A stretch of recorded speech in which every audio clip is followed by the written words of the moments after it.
Hi everyone. सो इस lecture में हम बात करेंगे कितने टाइप्स के केमिकल रिएक्शंस होते हैं। ऑफ कोर्स केमिकल रिएक्शंस काफ़ी टाइप्स के हो सकते हैं, पर 10th में आपको 4 मेजर टाइप्स पढ़ने हैं, तो हम उसी के ऊपर चलते हैं।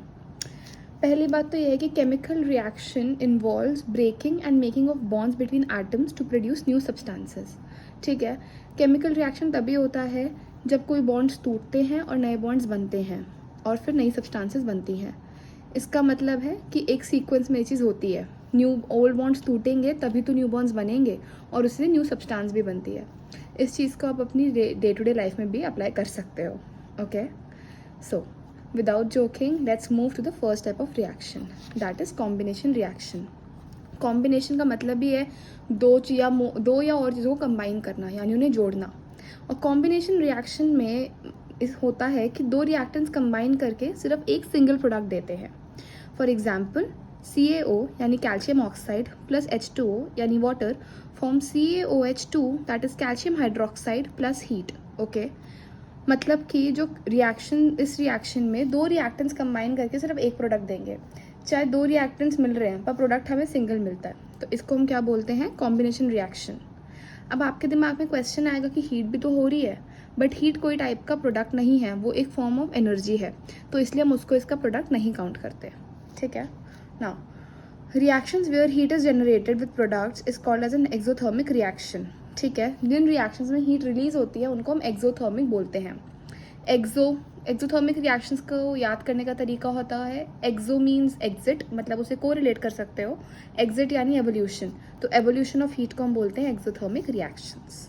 ओके, अब आपकी बुक में एक बहुत पॉपुलर क्वेश्चन है जो है why is respiration and exothermic process. Exothermic यानी हीट रिलीजिंग। ओके, पहले तो हमें ये समझना पड़ेगा कि रेस्पिरेशन क्या होती है और फिर हम समझेंगे वो एक्सोथर्मिक क्यों है। तो इस आंसर में वो आपको मैं पॉइंट टू पॉइंट समझाऊंगी। During digestion, the food is broken down into simple substances. Rice, potatoes contain carbohydrates which are broken into glucose. This combines with oxygen in cells to provide energy. Okay, digestion के time पर जो food होता है वो break होता है simple substances में। Rice potatoes में कार्बोहाइड्रेट्स होते हैं जिनको तोड़ते हैं ग्लूकोज में। जो ये ग्लूकोज होता है ना, वो हमारे ऑक्सीजन के साथ कंबाइन करता है और हमें एनर्जी मिलती है। इस होल प्रोसेस को हम रेस्पिरेशन बोलते हैं। ठीक है, breaking down of food to release energy is called as respiration. Now इसके चक्कर में ये एक्सोथर्मिक है क्योंकि इससे भी एक फॉर्म के ऑफ एनर्जी रिलीज हो रही है, तो हम इसको बोलते हैं exothermic process. This is why respiration is called as an exothermic process. Moving on to the next thing, इसकी इक्वेशन काफ़ी इंपॉर्टेंट होती है, that is C6H12O6 plus 6O2 form 6CO2, 6H2O and energy. Okay, C6H12O6 यानी glucose, O2 यानी oxygen, CO2 यानी carbon dioxide, 6H2O यानी water और energy जो हमें चाहिए होती है अपनी डे टू डे फंक्शंस के लिए। ऐसे ही इंपॉर्टेंट क्वेश्चंस और आंसर्स के लिए आपको इस वीडियो में रहना पड़ेगा।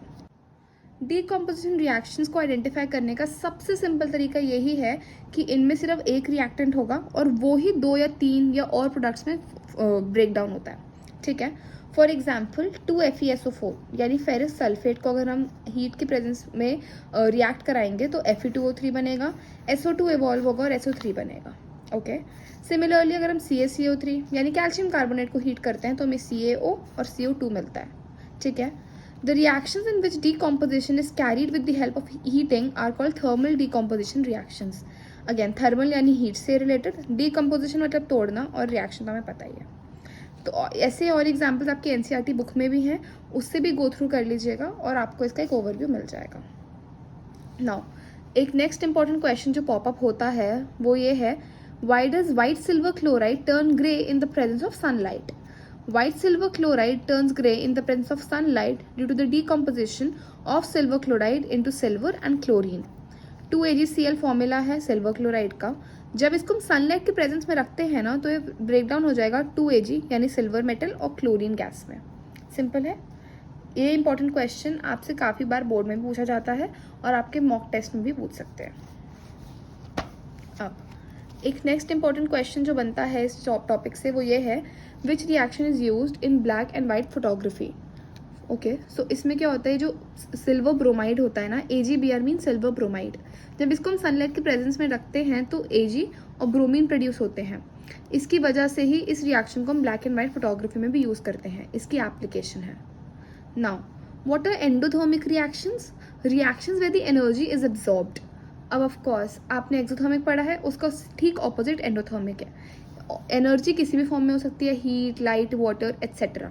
ओके, एंडो को याद करने के अलावा endo means entering, right, entering. So इसलिए हम एंडोथर्मिक रिएक्शंस को ऐसे याद कर सकते हैं। Now next is displacement reactions. Displace मतलब हम सबको पता है, वो तो हम अपनी लाइफ में भी हुए हैं, बट टॉकिंग सीरियसली, डिस्प्लेसमेंट मतलब किसी और का हटना और उसकी प्लेस किसी और को ही ले लेता है, कि सब्स्टिट्यूट करता है। तो reactions in which a more reactive element can displace a low reactive element are called displacement reactions. For example, iron plus copper sulfate में आयरन सल्फेट बनता है और कॉपर बन जाता है। जिंक और कॉपर सल्फेट जब रिएक्ट करते हैं तो जिंक सल्फेट और कॉपर बनाते हैं।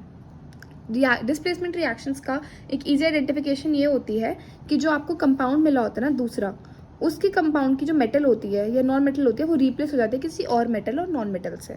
ठीक है, तो इन दोनों रिएक्शंस में ये डिस्प्लेसमेंट कैसे हो सकती है, क्योंकि कॉपर डिस्प्लेस हो चुका है जिंक और आयरन से, यानी कि SO4 ने कॉपर को धोखा दे दिया है दोनों ही केस में। ठीक है, now moving to the next type of reaction, it's the double displacement reaction. The reactions where there is exchange of ion between the reactants. Okay, ions का मतलब होता है charge species, not the neutral species. जैसे यहाँ पे Na2SO4 और BaCl2 है। Okay, तो अगर हम इसको ब्रेक डाउन करेंगे तो SO4 2- आयन बनती है और Ba 2 आयन बनती है, इस तरीके से। ओके, तो इसमें क्या है, where there is exchange of ions between the reactants. तो अभी दोनों आयन्स हैं तो इन दोनों के बीच में एक्सचेंज हो जाता है। Ba SO4 के साथ कंबाइन कर लेगा और NaCl के साथ कंबाइन कर लेगा, BaSO4 + 2NaCl। इस रिएक्शन में क्या होता है, the insoluble product of a reaction is also called as a precipitate.